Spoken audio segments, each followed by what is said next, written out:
All right. Hello, Mr. Ginsberg. Hello. Glad to be Thank, with you. yeah, thanks for coming on the Edlow podcast. Really excited about this. You are the vice president of the Forever Family Foundation, which is a foundation specifically that covers afterlife science, right? Yeah,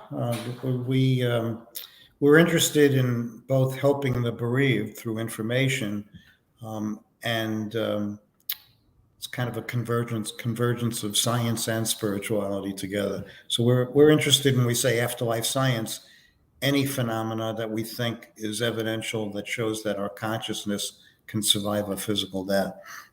And you've been at this for a long time now, 20 years.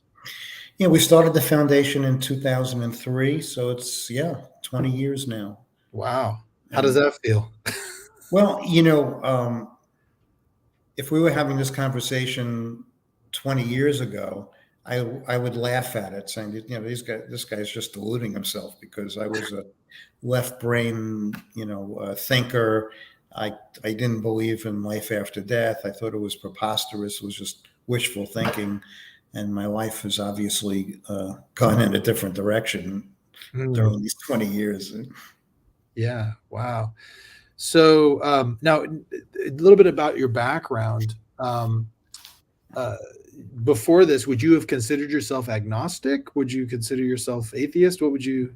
No, I mean, I was, I believed in, I wasn't religious, but I would go to services once in a while. I grew up in the Jewish faith, and I went to Hebrew school, and I never gave much thought to it. I mean, to me, sitting in a temple and reading something in a language that I couldn't understand wasn't very interesting to me. So I never had this deep sense or this knowing. I mean, I think like a lot of people, I hoped that there was an afterlife, but it wasn't based on any logical proof. I think if you took a survey among the general public and you said how many people believe in an afterlife, you'd probably find around 80% of people would say yes. But what they're really saying is that they hope there is, and that can change from hope to belief to knowing, and you could arrive at that knowing stage in various routes. No, that's interesting. My father, a little bit of background about me. My father grew up Jewish, bar mitzvahed. My mother is Mormon, so we have quite the eclectic religious group. Yeah, I'd say so. Yeah, we would celebrate Hanukkah, Christmas, Passover, Easter, everything. My uncle and my aunt are still my dad's brother and sister are still Jewish. My dad converted to being Mormon, which is a huge conversion, and it took lots of years for him to do that. But yeah, it's interesting. Does that do you still? So would you consider yourself? I know my dad, for example, for a lot of years, he was just it was more tradition than religion, the Jewish faith that he had. Is that kind of what you would say too? I know my aunt and my uncle are that way. Yeah, I would say that's true, and I'd also say that over the years I've become um, basically non-religious. I don't follow any of the things that I used to, even the traditions a little bit, but I've become much more spiritual, I think. But spirituality and religion have the foundations of the same thing. They come from the same roots, but I just think of spiritualism as having no rules. You believe in a connectedness to a higher power, but you don't have to do this on a certain day and that on a certain day. And so it's a little bit more liberal in its thinking. But basically, spirituality and religion are all about the same thing: love and compassion, right? When you boil it down to.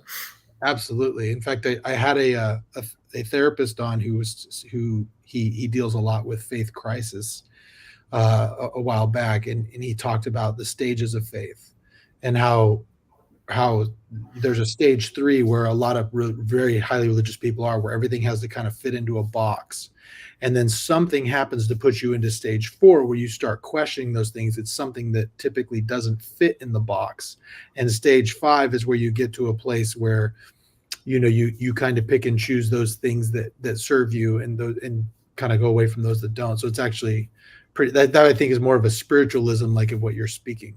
So Yeah, you know what struck me 20 years ago when my daughter died, my wife and I were looking for some sort of support because, as you might expect, um, losing a child is about the most horrible thing that can happen.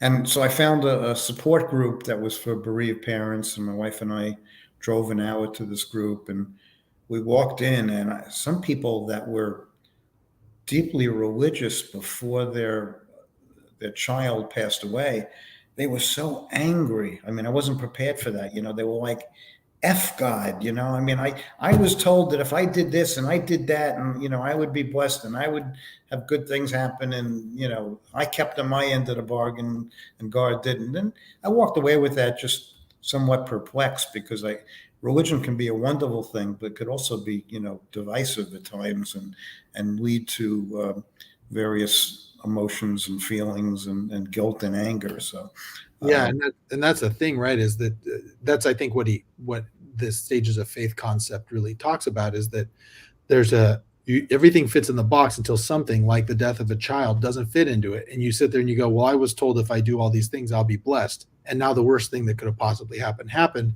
and you're forced to reevaluate. And it sounds like you kind of had a almost like an inverse, because I know I've read a little bit about it, and the event that kind of piqued your interest in this was your daughter passing away.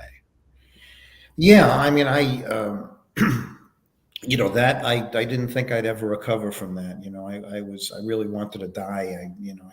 I was hoping that I would have a heart attack from the grief because dying was comforting to me, to be out of my misery. My wife, on the other hand, was a more spiritual person, and she thought of things, a little bit differently, although, obviously she was still devastated, herself. But that began a search because I needed to know if there was any credible evidence from well-established researchers and scientists and medical doctors that our consciousness could survive after our body goes away. And I crisscrossed around the United States, meeting with doctors that studied consciousness and scientists, and I took part in some research, and I needed that part. And I was amazed at the evidence that I was learning about. I was quite shocked that most of the mainstream was unaware, of the evidence. At least they were at that time. So that's the piece that I needed. My wife didn't need that piece, although she respected and helped to foster the science. So we came at it from different approaches, as many people do, even within the same family unit. Sure. What was it when you were doing that research that you found to be the most surprising evidence that people didn't know? Well, I never heard I heard of a near death experience, but I didn't know what it meant. To me, I'd see it in the movies, and somebody would have a brush call, and they'd say, "Oh, I had a near death experience," but that's not, what it is. What was striking to me is in a near death experience, you have somebody that meets every definition that medical science has for death. I mean, they have no respiration, they have no brain waves, they have no heartbeat, they have no reflexes. They're for all intents and purposes, they meet the definition of death and they're dead. And yet they have these clear and lucid experiences. Now, when you think about that, how is that possible? I mean, you could say the explanation, well, it was a hallucination of a dying brain, but hallucinatory experiences, they're not clear and lucid. They're fragmented and jumping all over the place, And here people describe clearer thinking than they ever had before, and it comes with certain commonalities. Some people describe seeing a light. Some people describe seeing deceased loved ones. Some people, a high percentage of near-death experiences, they leave their body and they can describe their, being hovering above their body and describe everything that went on in the operating room if they're in a hospital setting, including the movements of the staff and conversations, which shouldn't be possible, if they're dead. Sure. To me, that was very compelling form of evidence that something survives. I mean, it didn't necessarily convince me at the time that there was an afterlife, but combined with everything else I learned, I mean, that was probably the first thing that I couldn't make sense of, in my head. Sure, sure. Yeah. You mentioned some of the research, and then you talked about, well, a skeptic might say this is a hallucination of a dying brain and things. But I have read some things that suggest, like, some of the commonalities that you talk about in near-death experiences, which we'll get into. I'm really interested in that. Can kind of be mimicked through, like ketamine or LSD, DMT. You hear some people hearing things. Is there any commonalities in those things that you've seen in your research? Well, I mean, the common skeptical arguments have been, debunked, like, oxygen deprivation, but yet they've done studies, and people have near death experiences when they're clearly not deprived of oxygen at all, because they're immediately given oxygen, when they're after an event happens. And uh, listen, there's a famous case of a woman who was in a hospital, and she was having a procedure where she had all of the blood drained out of her body. That was the only way that they could do the surgery. And she was about as dead as you can get. And yet when later she made it through and she was resuscitated, she was talking to a nurse in the hospital, and she said, if you went up, get somebody to go up on the 8th floor, because sitting on a ledge are two sneakers. And she described the color of the sneakers, how they were placed on the ledge, and how one shoelace was overlapping another. And the nurse, she just thought the woman was rambling, but she said, for the heck of it, let me go up. She went up to the 8th floor, and she looked out the window at the side that the woman was talking about, and there on the ledge were those two sneakers, and they were, exactly the way that the woman describes it. So when you look at that, you say, okay, well, if you can eliminate the possibility that this is a made-up story, and it was investigated and was found to be true, the only explanation is that the woman's consciousness, and when I say consciousness, you can interchange the word mind or soul, left the body and went elsewhere. Consciousness could be in many places at the same time. So that, it's hard to dispute, evidence like that, because it's in a controlled setting, where it's not possible under physical means, by physical means, at least the way we know it. Yeah. So that's interesting. A couple of things that come out of that. So as far as though I've been interested just in hearing some of these things about, like I said, there's been some evidence or some suggestion rather from some scientists that the same type of consciousness things, or the things at least with near death experiences, can be mimicked through use of ketamine, LSD, or DMT. You're not familiar with any of that research or anything that's Yeah, I am. And DMT is fascinating. yeah, It's another thing that struck me. I interviewed once Rick Strassman, who's an MD, who wrote a book called The DMT Molecule. yeah, And what I got out of that interview was I was scratching my head, because I learned from Dr. Strassman that all humans, have this hallucinogenic substance in their brains called DMT. But it's not only humans, it's in all plant species and animal species and so forth. So, I started thinking, like, what if you believe that this universe is created as a design, and everything, working together, everything seems to have a function in the human body and interaction among species.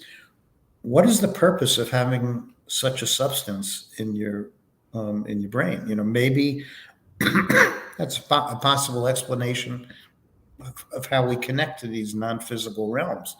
yeah, Maybe that gets released, at the time of death. It's sure, fascinating. But as you mentioned, that there has been some suggestion that you can mimic these things with ketamine, or there's a surgeon that stimulated different areas of the brain, and you can get it can mimic one or two of the commonly reported things in an NDE.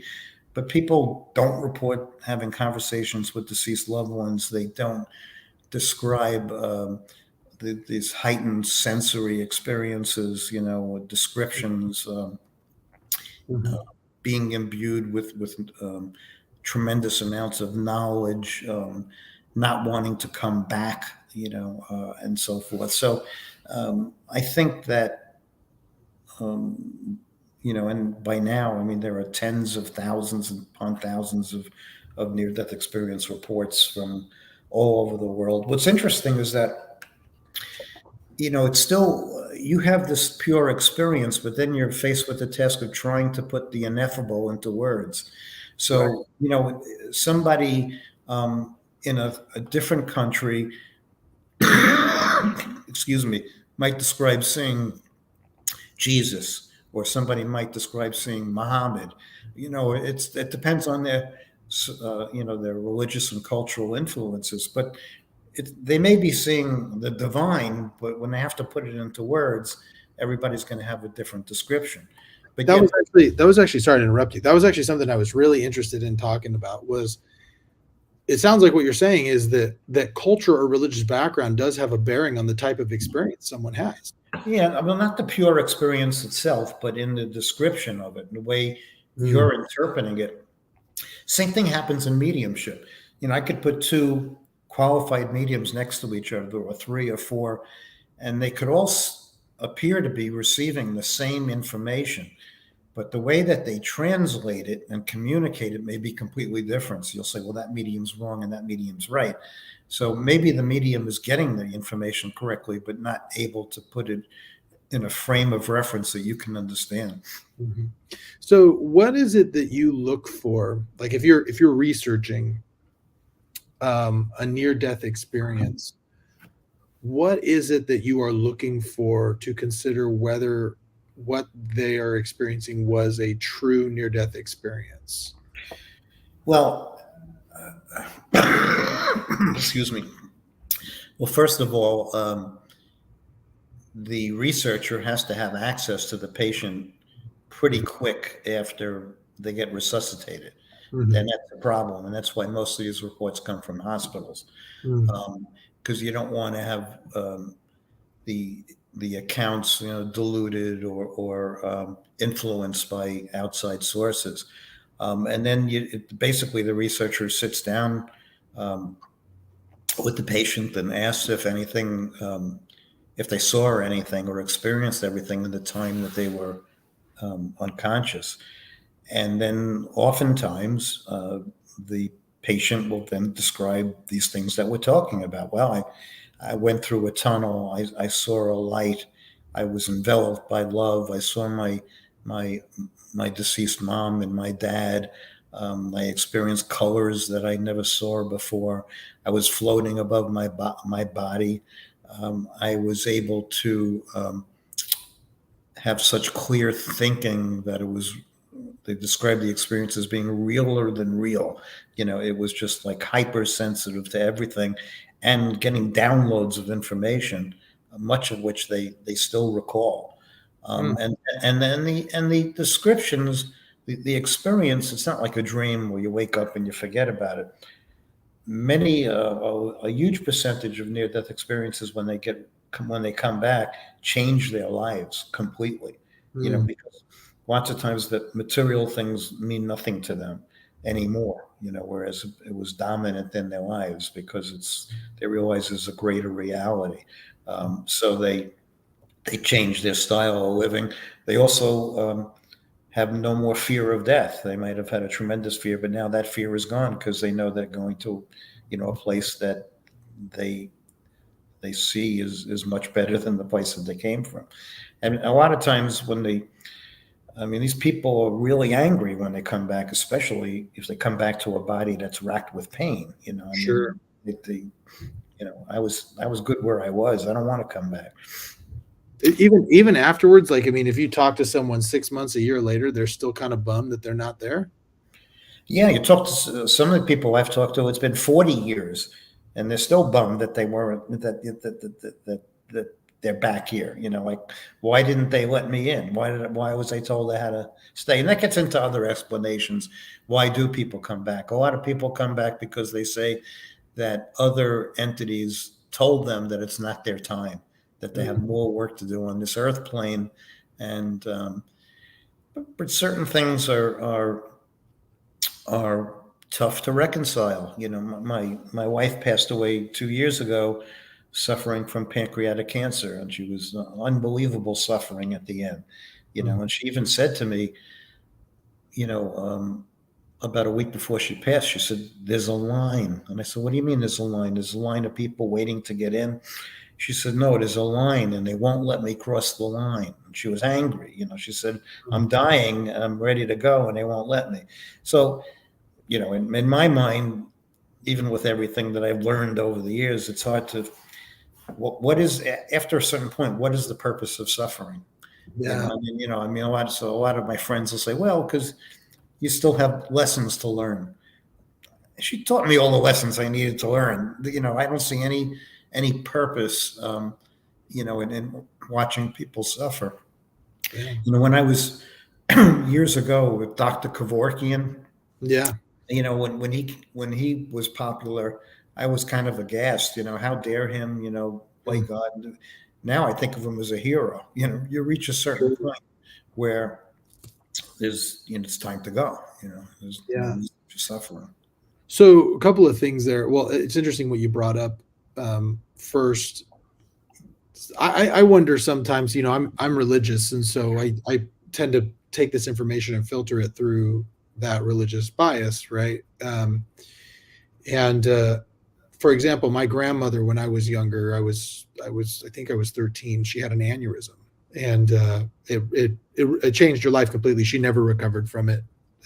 She was basically wheelchair bound for the rest of her life, and she probably lived that way for another 3 years. And that was a question in our family quite often, was why has she had to go through all that? But what I found really interesting about that is before that, she did everything for my grandfather. I mean, everything. My grandfather was a great provider. He was a great, he did everything outside. He was a mechanic and all that. But as far as cooking, cleaning, doing all those things, he just never did any of it. But that 3 years, I mean, she took care of him hand and foot, really. Um, that 3 years, that relationship shifted, and it was his turn to serve her. And one of the things that was suggested by my parents was she needed to be there so that way he could learn to take care of himself, because he lived another 5-6 years on his own before she Right. passed. I don't know if that's true or not, but it's an interesting explanation that sometimes maybe some people's suffering is not necessarily there for their suffering, for they need to learn something, but maybe we need to learn something. Yeah, I mean, it's a perfectly plausible, explanation. I mean, we went in my wife's family. Both my wife's parents were Holocaust survivors, Oh, wow. and on each side, all of their entire families were wiped out. And yet, part of me says, "Well, wait a second. How could you remain religious after watching, Yeah. 6 million people die?" But they were. Their faith became even stronger. Yeah. So you can go in either direction. Both of your parents were Holocaust survivors? Both my wife's parents were Oh, your Holocaust. wife's parents. Did they have the tattoo and everything from like Auschwitz? They weren't in Auschwitz. They didn't have you know the numbers Okay. marked in the camps that they were in. Oh, wow. It's kind of an interesting Talk talk story. talk They, about a way to, sorry to interrupt, but talk yeah. about a way to grow up. Could you imagine your wife growing up with two parents that went through one of the most horrific events in the history of humankind? But anyhow, Yeah, and I think it affected my wife greatly because she was a fighter her whole life, and she fought against injustice wherever it was, sure.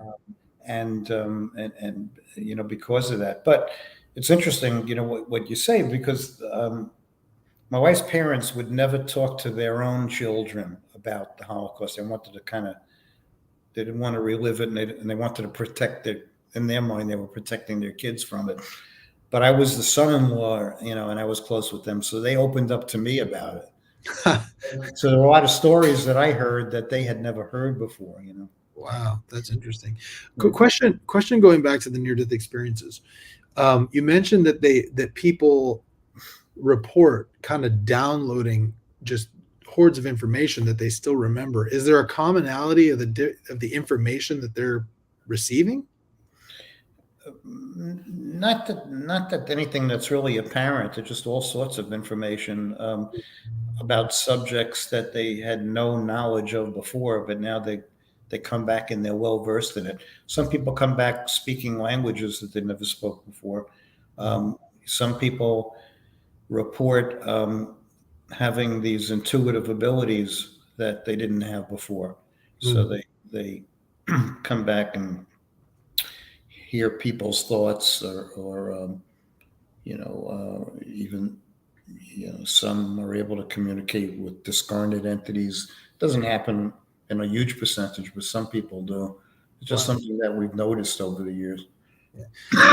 You mentioned that a lot of one of the commonalities in near-death experience is the appearance of dead family members. And it seems to be a common role. So what does that suggest to you about family connections?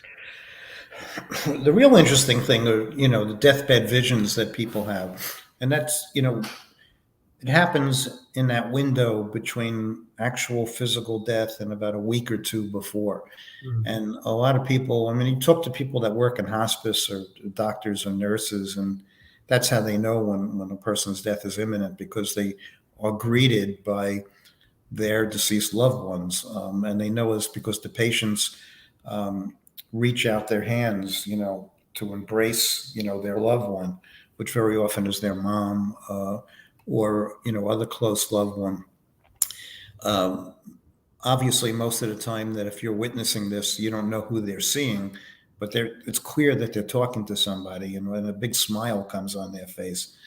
And, I believe that we all have assistants, that escorts to the next world. And that's why people have, I think that everybody has these deathbed experiences, except that they may be physically or mentally impaired at that point, and they can't express it to anybody else, but they occur nonetheless. And so I believe that when we do cross over, it's not only the person that escorted us to the other side, but other loved ones that have gone before us. Sure. It's just interesting because, especially in today's political climate, there's some suggestion that the family connection is a cultural thing. But it seems to me, and of course, this is me filtering through my own religious bias, being a member of the Church of Jesus Christ of Latter-day Saints. I believe the family, we believe that family connections last for eternity. It would suggest in some way that family connections are not just some sort of cultural construct, that these actually survive death. Yeah, and that's pretty much in agreement with what we think. I said, love is actually a conduit by which we remain connected across dimensions. The stronger the love, the stronger the bond, the clearer the connections.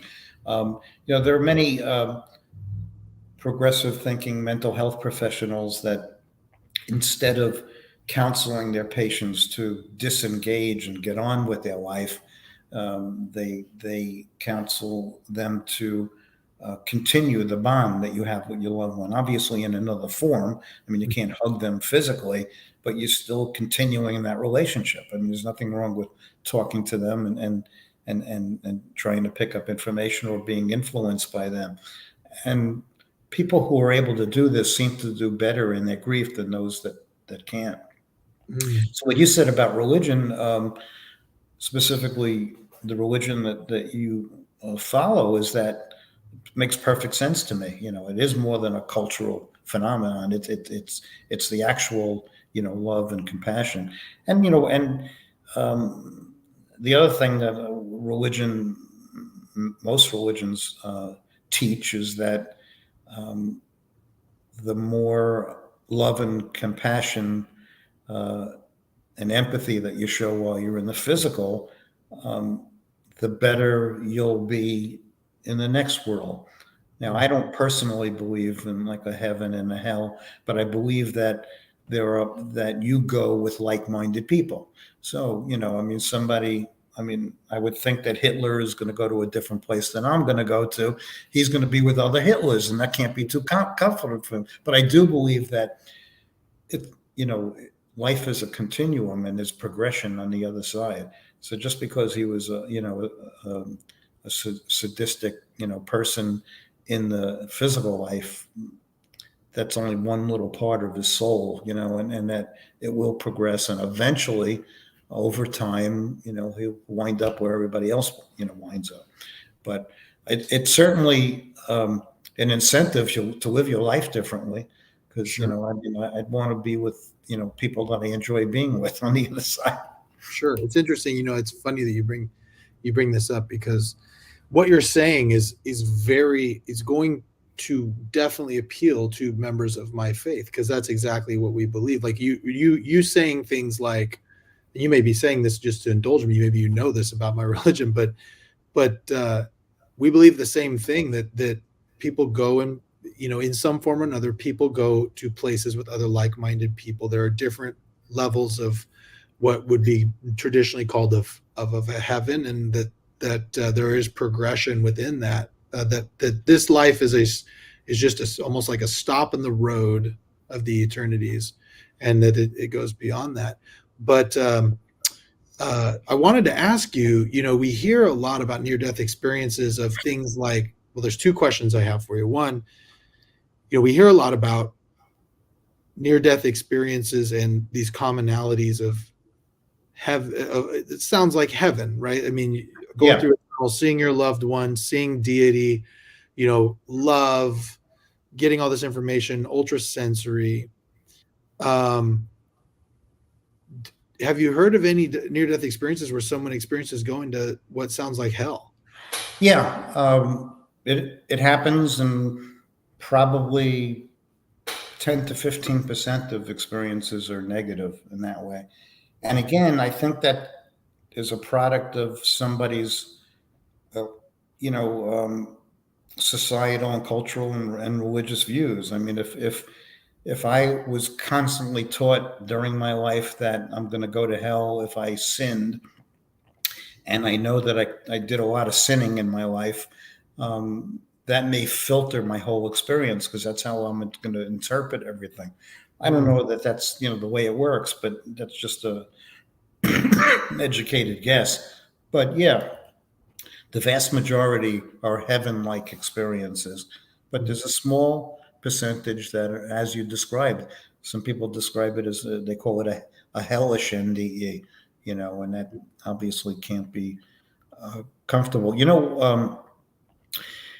The biggest component of a near-death experience that we didn't talk about is the life review. You probably heard about it, and that people describe their whole life, everything that happened flashing before their eyes. I mean, it seems like it's instantaneous. And while they're watching all these life events, they get that warm, loving feeling based upon everything that they did good to others, and helped others. But at the same time, they get the bad feelings, whether consciously or unconsciously, affected people in a negative way. And that is the biggest incentive. I mean, who wants to go through to a near-death experience where you have this life review where you're feeling all that pain you inflicted to others? So Sure. It really is. It's quite common, and a large percentage of near-death experiences have that review. Wow. Now, when I saw a blog post that you posted about specifically judgment, and you had suggested in the article, I think you wrote it, it was on your website, but you had suggested that, that there was some level of judgment, but that the judgment was not necessarily you're brought in front of a tribunal that's judging everything you've ever done, but your judgment kind of comes from yourself. Yeah, and that's what I believe. I believe that everything in this life and the next life and in this vast continuum is based on self-judgment. I don't think that we're told do this or do that or go here or go there. We go where we belong, it's interesting because like everybody else, I'm always trying to make sense of, finding the purpose in this physical world and why bad things happen to good people, and so forth. And my working hypothesis, which is not shared by much of the spiritual community, is that God did not, he created this physical world and gave us all the tools, and we and imparted the knowledge of what we're supposed to be doing with those tools, and then make of it what you will. So I believe that much of what happens in this physical world is random, but, and it sounds counterintuitive, but it's randomness by design. The randomness was the way this physical world was designed. Now, after we pass from this physical world to the next world, that's when God or the universe takes over and moves us along based upon this, what we learned, how we treated others, and so forth. So most people, especially if you talk to the medium community, every medium I know says that there are no such thing as coincidences. Everything, happens for a reason. And most people that I know share that belief. I don't. I mean, some things I think are clearly synchronistic, where two seemingly unrelated events come together to form meaning.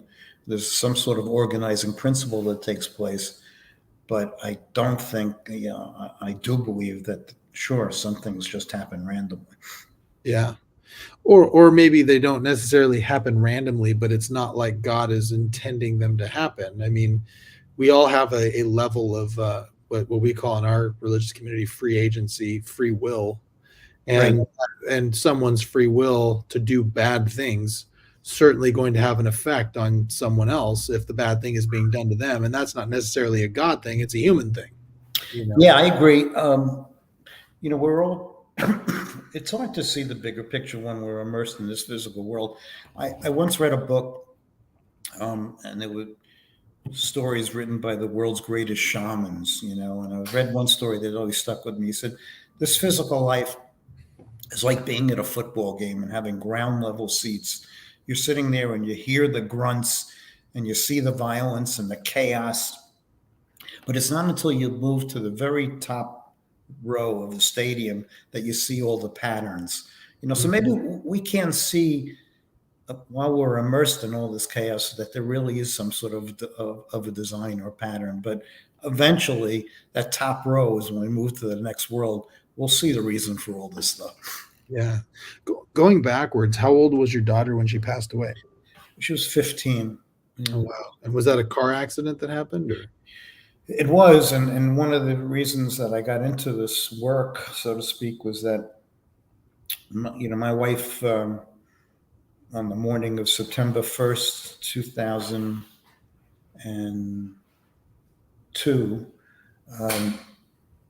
she got up at 3 o'clock in the morning and she was shaking. And I said, what's the matter? And she wouldn't even talk to me. She was just ashen white and shaking. I said, what's the matter? And then she said, something horrible is going to happen today. And I said, well, what does that mean? She said, I can't tell you exactly, but our lives are going to be changed forever today. So my wife was an intuitive person, and there were things that had happened in our lives together where she had these kind of, visions or whatever you want to call them. And they always they played out exactly the way she said, but they were all good things. So even though I didn't believe in this stuff, logic told me if she was right then, she could be right now. And to make a long story short, I watched over my 3 kids throughout the day. One was already back at college. I was taking my oldest to college the next day, and my youngest one, Bailey, I drove her to a part-time job. And then at night, I let my guard down, and I figured, okay, this just faded from my awareness. It was nothing.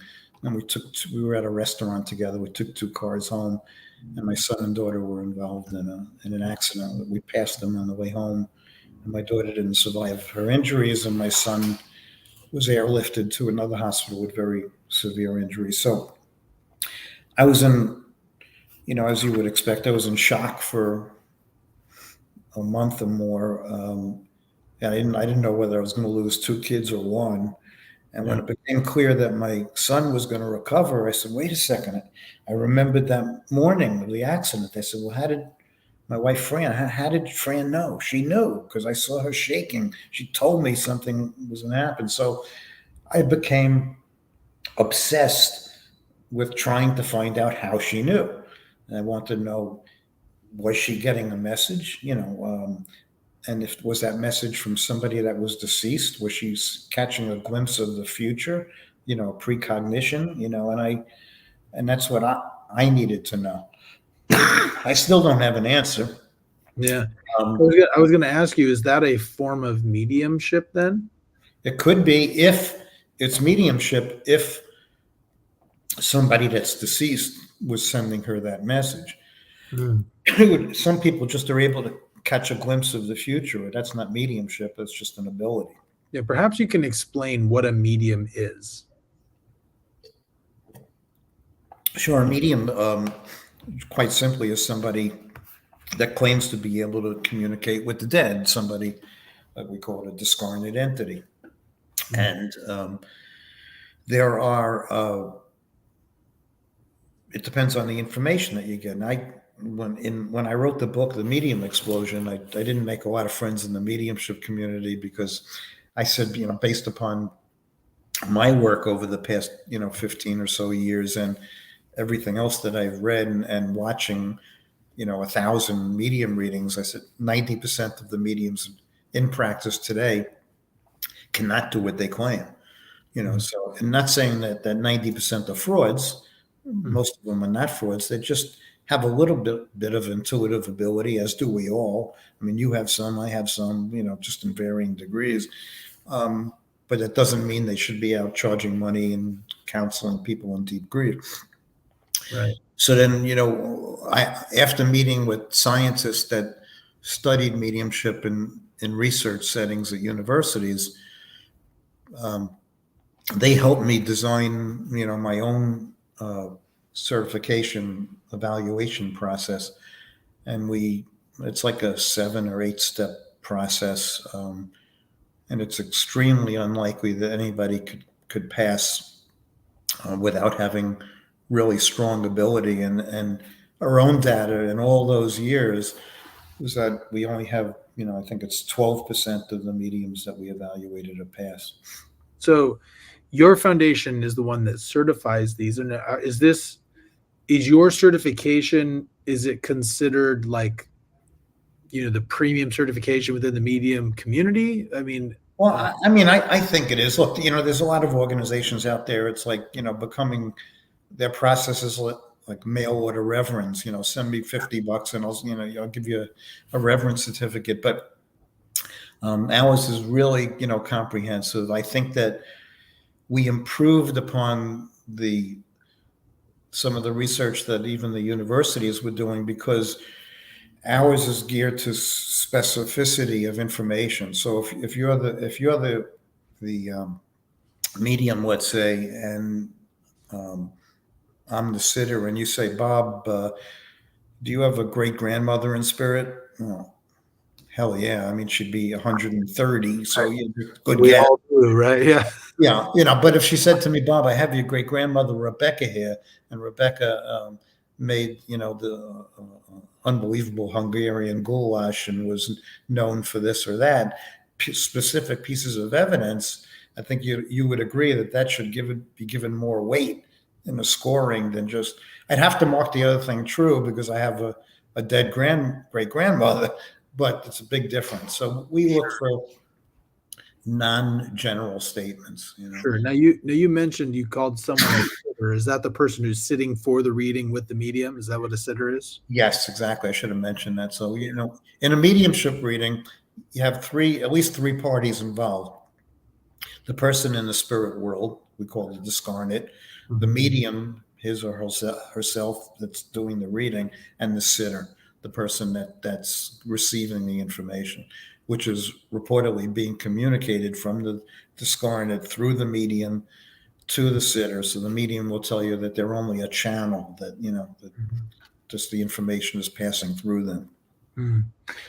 So walk me through kind of some of the things that someone needs to do to become certified. Is it like, I just, for some reason it popped in my head. I'm thinking of that that scene in Ghostbusters where he's shocking someone while he's looking at the the flashcard. Like I'm sure it's nothing like that. I don't know why that popped in. But what do you tell me what you do when you're certifying somebody? Well, it's we never. I have to protect the integrity of the program, so of the process. So we don't solicit any mediums. Okay. So they go on our website, they send an email expressing interest in the program. I then I send them a series of 5 simple questions designed to look for any red flags, just to see what their answers are. We review those when they come in. If they look okay, we'll send them an 8-page extensive application. I'd say for every 10 applications we send out, maybe 1 or 2 get returned, because when they see this is serious stuff and it's not a matter of just no money changes hands, so when they see it's not a simple process, they don't even bother. But when they return that, the application gets reviewed by a committee. The committee decides whether they should go forward with this applicant. If it's decided that they should, then a 1-hour interview is arranged, with the medium.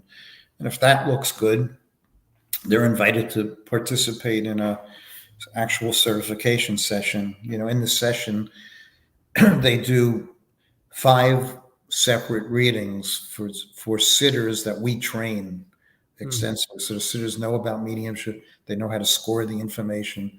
They know about general information versus specific information. And then we have 5 different scoring methods, and it's based on a composite, and they have to meet the minimum levels in each one of the 5 things. So it's difficult. And you know what? A lot of the mediums, I understand, even good mediums get flustered by the process because they've never been put in a situation like that before. I had one medium a couple of months ago that she actually was having a panic attack during the first reading.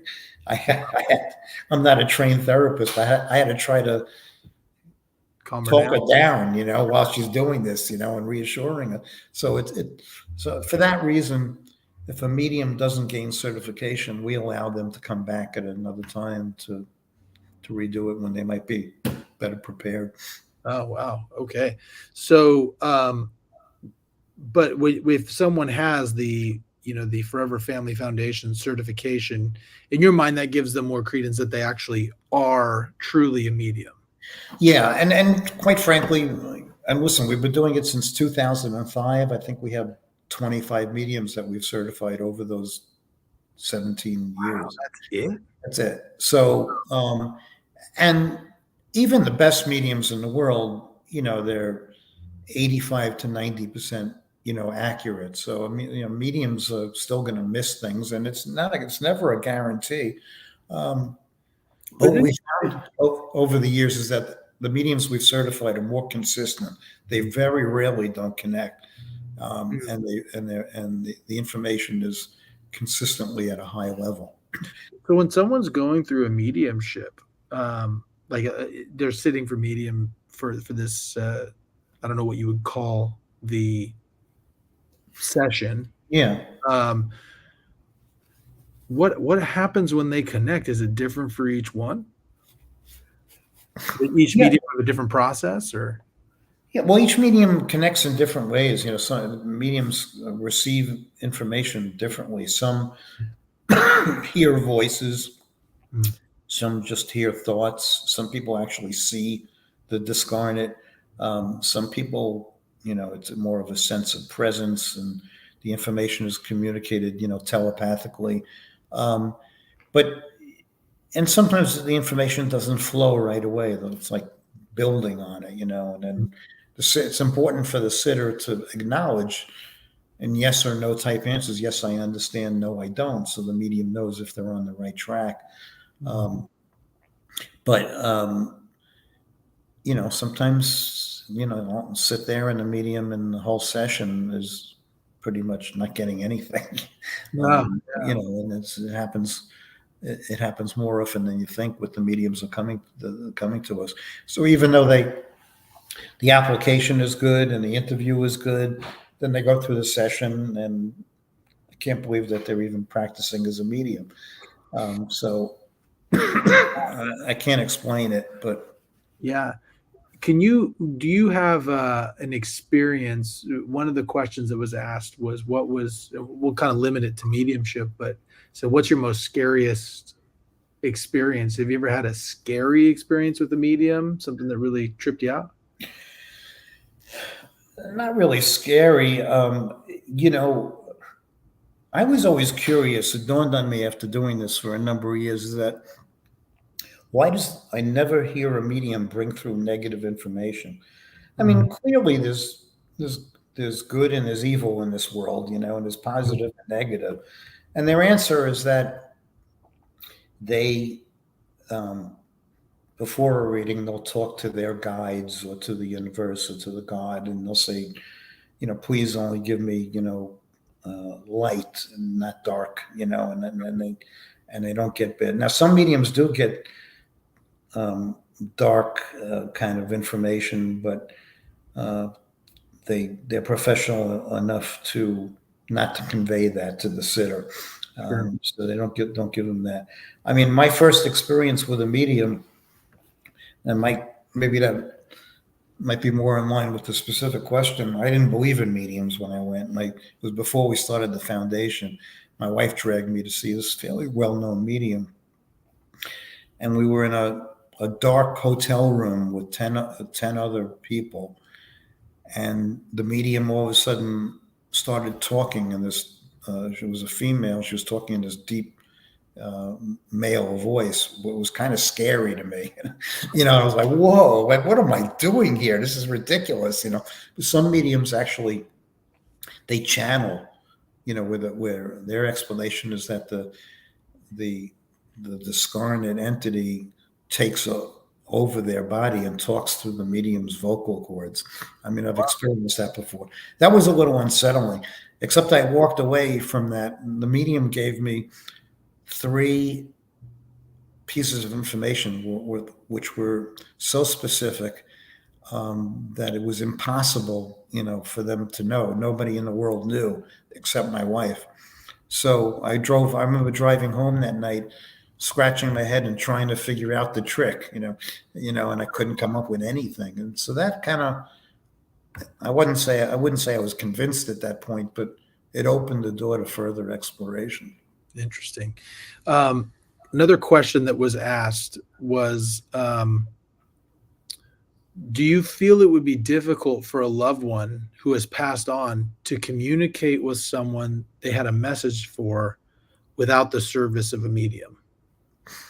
No, what we, at all our, we have these grief retreats that we hold throughout the year. And even though we have 4 certified mediums there, we tell everybody that they don't need a medium, that your loved one can communicate with you directly. Very often it's through dream visitations. It's the theory is that when your channel mind is set aside in that REM stage of sleep, it presents a clear channel for, thoughts to come through. Some people describe all sorts of visions and apparitions and so forth. So what was interesting is I once did a survey and I asked people, given the choice, would you rather receive a communication from your loved one directly to you or through the services of a medium? And when I asked that question, I was positive that the majority would say directly, because I wouldn't want to, that's what I would say. And it was the opposite. Most people said through a medium. So I probed into that a little bit and I found out the 2 reasons. One, people said that if their loved one was communicating with them directly, they wouldn't trust that they weren't making it up, just a product of their own imagination. And the other was fear. Mm. People are taught to fear things that we can't perceive with our known physical senses. That Mm. that had a big effect on me because I realized that people fear telepathy in ESP because in their mind it's spooky because of the media and so forth. So um, it's interesting, but very few times during a mediumship reading is there anything at all that's fearful. Sure. It's funny. You bring that up. My mind was caught up to this idea. You say fear can affect the ability to receive communication, or at least that's what I think you said. Um, I've heard this phrase for many religious people that faith and fear cannot exist in the same place at the same time. So if you have faith that if you're afraid that you're not going to get a response from someone who's passed on, that would certainly eliminate any ability for you to have the faith that you could receive it. Is there a level of faith required, do you think, for mediums or the people receiving the messages in order to receive them? No, because I've seen people that the sitters, they walk into a medium reading and their arms are crossed and they're total skeptics. Mm-hmm. And those are the ones that usually get the most profound readings. So it's not, I mean, you have to, there's a difference between being a closed-minded skeptic and an open-minded skeptic. I'm still an open-minded skeptic. Mm-hmm. I go where the evidence is, I mean, Sure. and I rule out physical explanations in everything, and then I could truly believe in it. A closed-minded skeptic, you can give them all the evidence that, and then they just refuse to acknowledge it. Mm-hmm. So, yeah, I think that it's not necessary for you to, it happens when sitters are religious or non-religious, when they're old or young, in every different ethnicity, nothing seems to matter. It's just that your loved one's desire to get through to you, to let you know that they still survive, because they know that'll help you in your grief. Hmm. So what would you say would be, this is another listener question, what would be the best way to connect with dead people you know? And this person wanted to make sure I knew that they were asking for a friend. So, all right.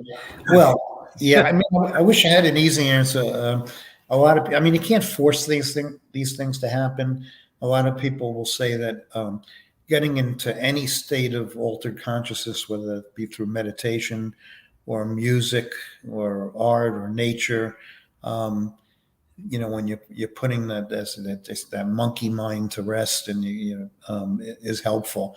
They say that setting an intention is important. So there's nothing wrong with you either out loud or internally sending the thought out to your loved one that they should come through. But these things don't happen on demand, and sometimes I'll talk to people and they, it's been a year and they never got a dream visitation from their loved one. And I'll see them a year later and all of a sudden it came and it was profound to them, and it did a lot for them. So I wish there was an easy way to, an easy answer to that, but there's not. Is there anything that you think someone could do? Like you mentioned, someone was waiting for a dream visitation, but never received one. Is there anything that you view that you could do to kind of solicit this type of stuff for yourself, other than maybe just going to a medium? No, it still goes back to setting that intention. And when I say setting an intention, I don't mean, saying, oh, you got to come through, you got to come through, kind of go. You can't make it happen. Like, you set the intention and you release it into the atmosphere, into the universe. And some way it'll percolate and find its way to your loved one. So how much of that, though, do you think is actually percolating to a loved one who's passed on versus, I mean, there have been times where I'm, thinking about something during the day and I fall asleep and then it shows up in my dreams, or I watch a scary movie and then I have a nightmare. I mean, Yeah. is that setting an intention? Do you think that might be creating some sort of like you believe it's a dream visitation, but it's just in your own head, you're dreaming of your loved one? Yeah. I mean, 99% of the dreams I have are what I call regular dreams. They're just a rehashing of a TV show I watched or an event in my life. And usually they make no sense and I forget them right after I wake up. On the other hand, in a dream visitation, it's very tactile. You can talk to your loved ones. You can hug your loved one. Sometimes you could smell them. It's as if they were right there in front of you. And then you wake up, instead of forgetting it, you remember it, similar to the near-death experience that we were talking about. And you usually don't forget them. I would encourage anybody to have one of those, though, to write them down. And then refer to them occasionally, especially those times when you might be feeling exceptionally sad, or any type of non-physical experience, because it's a good resource to pull yourself out of your grief. Another question that was posed. So this friend of mine sent a message sharing that she had at times, several different times in her 20s and 30s, she had a bunch of different people who I guess identified themselves as psychics, maybe mediums, who would come to her and say, your sister needs to help you, or you need your help, or something of that nature. So is there evidence out there that you've seen that some people may be predisposed to like psychic or energy like that, like that a medium seek them out? Yeah, so there's a clear difference between a psychic and a medium. So psychic is receiving mind-to-mind communication from two living sources, whereas in mediumship, you're receiving, it's telepathic communication, but it's just that one person doesn't have a body. One person is in the spirit world. And some people are very gifted psychically, and they could tell you, what you're going to have for lunch tomorrow, or what color you just painted your room, but they have no ability to communicate with the dead. So, there's a clear difference, between the two. And sometimes mediums, they call themselves mediums, but they're gifted psychically, but they have very little ability on the medium side. Are there, another question that was asked, are there protective spirits who follow people? Or are you aware? Well, a lot of people claim that they have guardian angels, or guides that are sort of in charge of their lives and do follow them around and protect them. So, I'm open to that. Certainly, most mediums will tell you that they have guides who help them not only during readings, but in their personal lives. So you've now been doing this for 20 years. Maybe perhaps talk about the experience, if you can, how the experience when your daughter passed away is different than the experience when your wife passed away, considering what you know now, how that helped you. Well, they're equally devastating because you're losing a part of your life. However, when my daughter passed away, I didn't believe in life after death, and that made it extremely difficult for me to get my bearings.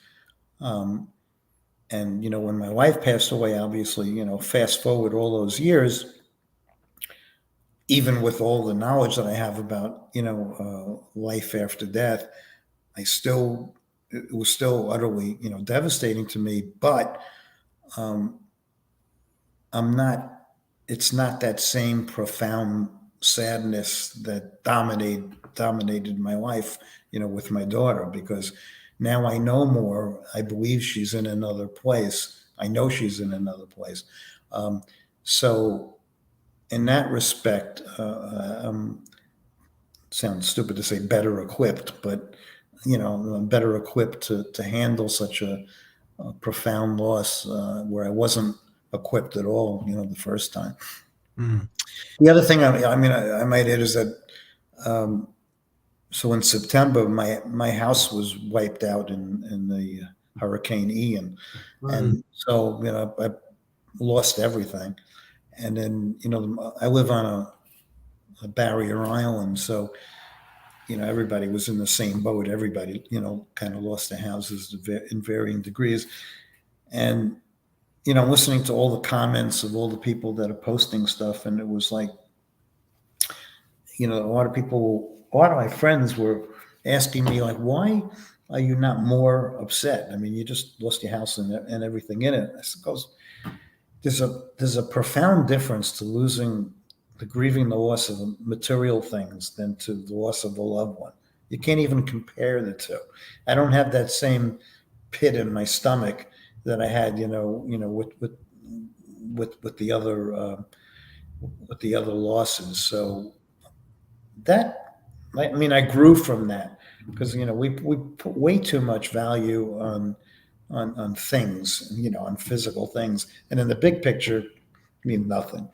Yeah, it's funny you bring that up because that was I've learned a lot about myself recently just through my own life events that have gone through, and one of the things that I talked about and I realized when I was a kid was that my parents still together to this day.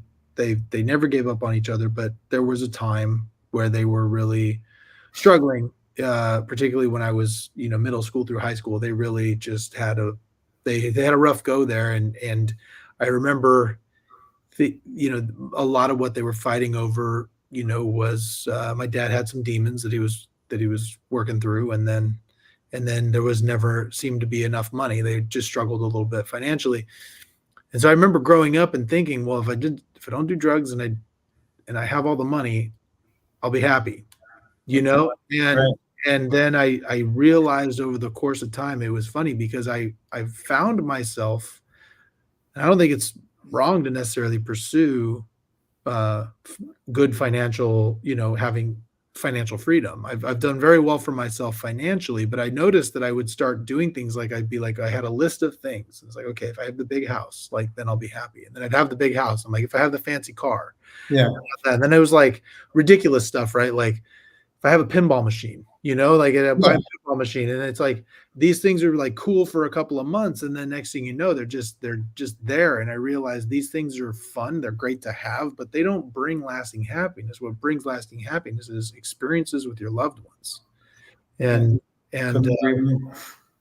and so yeah, perhaps you can share that now that you've been spending your time. I'm guessing a significant amount of time now. Um, over the last 2 decades studying this stuff, perhaps you can tell me what it's taught you about life. Well, I mean, besides the things we're talking about, and love and compassion, and not putting too much emphasis on material stuff, it's just we don't take the time to experience things. I mean, we I use the example. I mean, you watch people like my friends, and they're constantly posting photos. Me standing next to the statue, me taking a picture of the sunrise, me doing this, me doing that, and then they get so aggravated if they don't capture the perfect shot. How about just putting down the camera and just taking it in? We need to put our brains aside once in a while and just experience things with our heart. And I think that's the biggest take-home message that I've learned over the years. I don't do the same. I used to plan everything. I don't plan anymore. I don't expect things. We live under this illusion of permanence, that everything is going to be permanent in our lives, which is pretty insane because, we reside on this spinning orb that's going 1,000 miles an hour, suspended in space.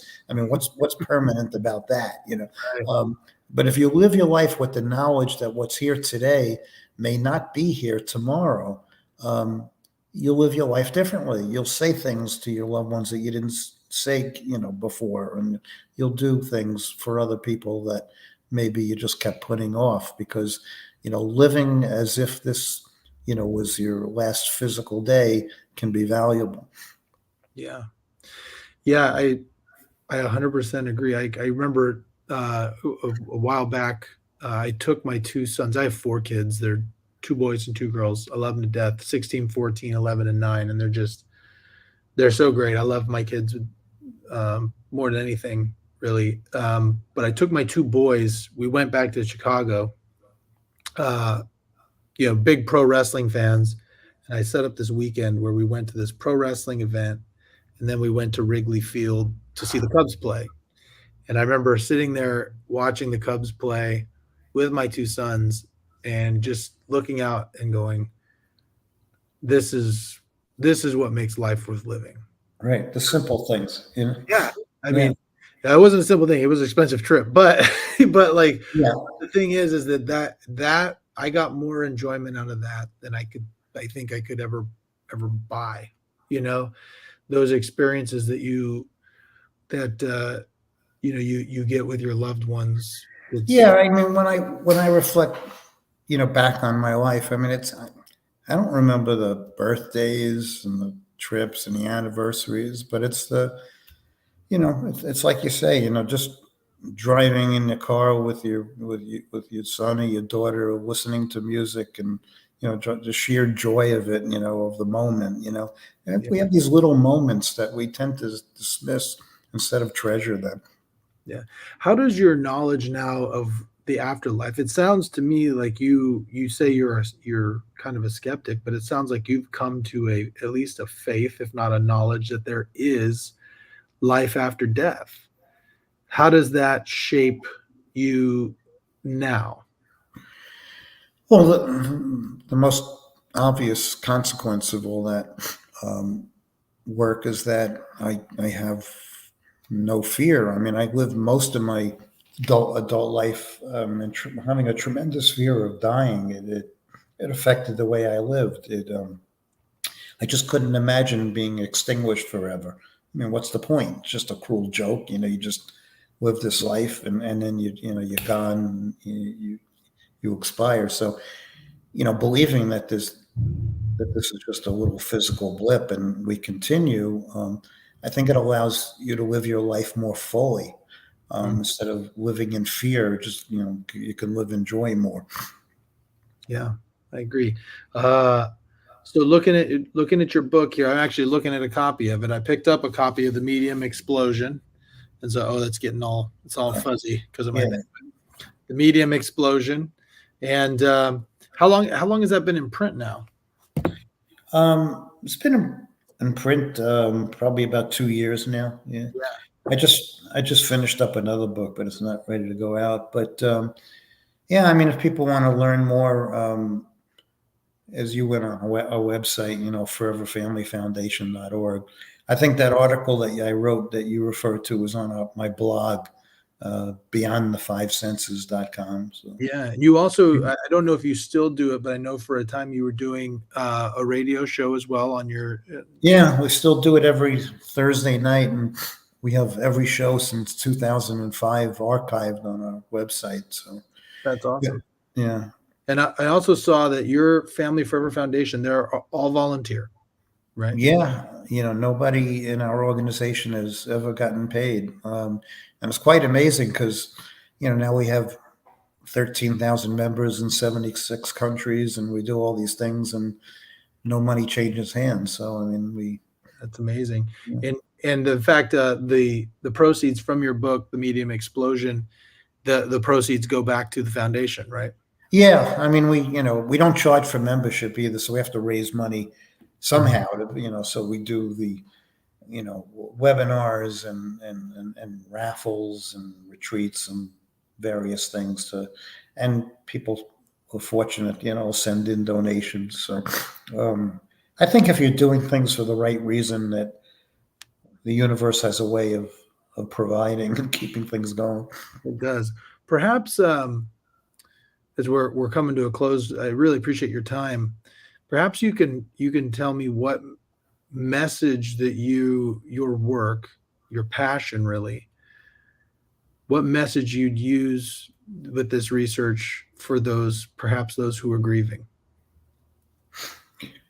Well, I would encourage people to just keep reading everything they can and exploring and learning and discovering and being open to everything, because we know it's a fact that if you could come to the place in your mind where you believe that we go to another place, you will do better in your grief than those who don't believe. And it makes sense. I mean, what else could give you any hope and comfort than the belief that your loved one still survives in another form? There have been a lot of peer-reviewed studies that have been published that show that those who believe in an afterlife do better in the grief than those who don't.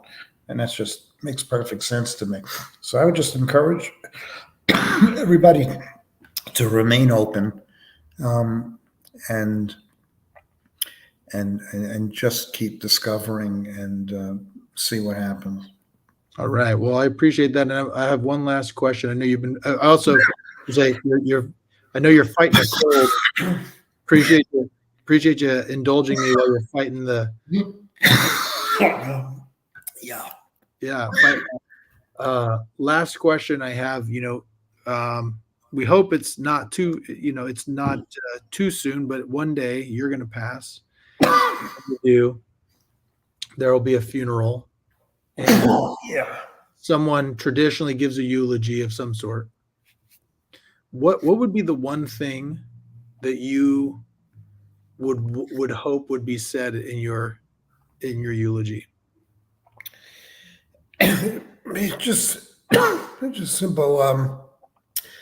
He was honest. My voice is going, but that's okay. He was honest. He cared. And he had compassion. That's about it. That's all I need. That's awesome. That means a lot, That's great. Compassion and love. Well, I appreciate your time. Thank you. When your next book comes out, let's have you back. Let's talk about it. I'll pick it up and we'll review it and we'll talk about your next book. Is it on Mediums or something different? Something different. Okay. Well, but great. Involving the afterlife. Awesome. Well, great. Well, Mr. Ginsberg, thanks again. This is the part where I'm supposed to tell people subscribe to the podcast, and look up the Forever Family Foundation, the Medium Explosion. Follow Mr. Ginsberg. It's been great to talk to you. Really appreciate it. My pleasure. Thank you.